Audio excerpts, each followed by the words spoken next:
Okay. ಇದು ಇವಾಗ pandemic ಆದಮೇಲೆ ಲಾಸ್ಟ್ ಒಂದು 5 ಇಯರ್ಸಿಂದ ನಾನು ನೋಡಿರೋ ಪ್ರಕಾರ ಸುಮಾರು ಜನ engineering, medicine, parents already doctors, parents engineers, ನಾನು ಇಲ್ಲ ಲಾನೇ ತೊಗೋಬೇಕು ಅಂತಿರೋರು, ಅಥವಾ ಆಲ್ರೆಡಿ ಎಂಜಿನಿಯರಿಂಗ್ ಎಂಟ್ರೆನ್ಸ್ಗೆ, ಮೆಡಿಸಿನ್ ಎಂಟ್ರೆನ್ಸ್ಗೆ ಪ್ರಿಪೇರ್ ಆಗಿರೋರು ಮತ್ತು ಲಾಗ್ ಬರ್ತಿರೋರು ಇದ್ದಾರೆ. ಅಥವಾ ಈವನ್ ಗ್ರ್ಯಾಜುಯೇಷನ್ ಮುಗಿಸಿ ಬೇರೆ ಬೇರೆ ಕಡೆ ಕೆಲಸ ಮಾಡ್ತಿರೋರು ಲಾನ ಚೂಸ್ ಮಾಡ್ತಿರೋರಿದ್ದಾರೆ. ಏನಕ್ಕೆ ಅಂತಂದರೆ ಬಹುಶಃ ನಾನೇನು ರೀಸನ್ ಮೆನ್ಷನ್ ಮಾಡಿದೆ, ನನ್ನ ಕರಿಯರ್ ಅಪಾರ್ಚುನಿಟೀಸ್ ಮೆನ್ಷನ್ ಮಾಡಿದೆ, ಅದು ಅವ್ರನ್ನ ಫೀಲ್ಡ್ ಕಡೆ ಅಟ್ರ್ಯಾಕ್ಟ್ ಮಾಡ್ತಾ ಇದೆ ಅಂತ ಅಂದ್ಕೊಳ್ತೀನಿ. ಯಾಕಂದರೆ ನಿಮಗೆ ತುಂಬ ಸ್ವಾತಂತ್ರ್ಯ ಇರುತ್ತೆ, ನಿಮ್ಗೆ ಇಷ್ಟ ಬಂದಿದ್ದು ಪ್ರಾಕ್ಟೀಸ್ ಮಾಡೋದಕ್ಕೆ.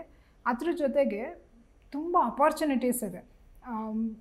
ಇವಾಗ ಯಾವುದೇ ಒಂದು ಕ್ಷೇತ್ರ ತಗೊಳ್ಳಿ, ನೀವಿವಾಗ ಒಂದು ವೇಳೆ ಮೀಡಿಯಾ ಲಾ ಜಾಯ್ನ್ ಆಗ್ತೀನಿ ಅಂತಂದ್ರೂ, ನೀವು ಲೀಗಲ್ ಏನು ಕ್ರೈಮ್ ರಿಪೋರ್ಟಿಂಗ್ ಜಾಬ್ ಅಂತಲೇ ತೊಗೊಂಡ್ರು, ದೇರ್ ಆರ್ ಮೆನಿ, ಸುಮಾರು ಜನ ಲಾ ಮುಗಿಸಿ ಜರ್ನಲಿಸ್ಟ್ಗಳಾಗಿ ಕೆಲಸ ಮಾಡ್ತಿರೋರು ಇದ್ದಾರೆ, ಲೀಗಲ್ ಜರ್ನಲಿಸಮ್ ಅಂತ ಕರಿತೀವಿ. ಇನ್ನು ಸುಮಾರು ಜನ ಲಾ ಮುಗಿಸಿದ ಮೇಲೆ ಆಲ್ಟರ್ನೇಟಿವ್ ಡಿಸ್ಪ್ಯೂಟ್ ರೆಸಲ್ಯೂಷನ್ ಸಿಸ್ಟಮ್ನ ಕೈಗೆತ್ಕೊಂಡಿರೋರು ಇದ್ದಾರೆ. ADR ಅಂತಂದರೆ ನಮಗೆ ಗೊತ್ತಿರೋ ಪ್ರಕಾರ ಕೋರ್ಟ್ಗೆ ನಾವು ಹೋದರೆ ಸುಮಾರು ವರ್ಷಗಳ ಕಾಲ ಕೇಸ್ಗಳು ಡ್ರ್ಯಾಗ್ ಆಗ್ತಾಯಿದ್ವು.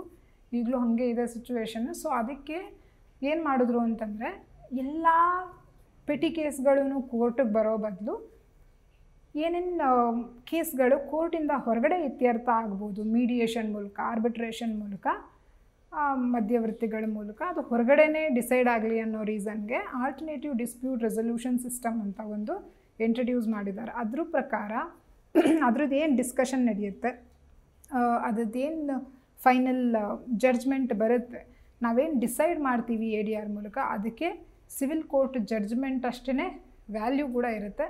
ಅದನ್ನು ಸುಮಾರು ಜನ ಕರಿಯರಾಗಿ ಚೂಸ್ ಮಾಡ್ಕೊಂಡಿರೋರು ಇದ್ದಾರೆ ಇವಾಗ. ಸೊ ಹಾಗಾಗಿ ಯಾವಾಗ ಅಪಾರ್ಚುನಿಟಿ ಇಲ್ಲಿ ಜಾಸ್ತಿ ಕಾಣಿಸ್ತಾ ಇದೆ, ಸುಮಾರು ಜನ ಎಂಜಿನಿಯರ್ಸ್ ಇದ್ದಾರೆ. ನೀವು ನಂಬರ್ ನೋಡಿ, IIT ಅಥವಾ ನೀಟ್ ಎಂಟ್ರೆನ್ಸ್ ಎಕ್ಸಾಮ್ ಬರೆಯೋ ಟೋಟಲ್ ನಂಬರ್ ಆಫ್ ಸ್ಟೂಡೆಂಟ್ಸ್ ಎಷ್ಟಿದ್ದಾರೆ, ಕ್ಲಾಟ್ ಎಕ್ಸಾಮ್ ಬರೆಯೋರನ್ನ ನೋಡಿ, ಇಲ್ಲಿ ಅಪಾರ್ಚುನಿಟಿ ಜಾಸ್ತಿ ಇದೆ.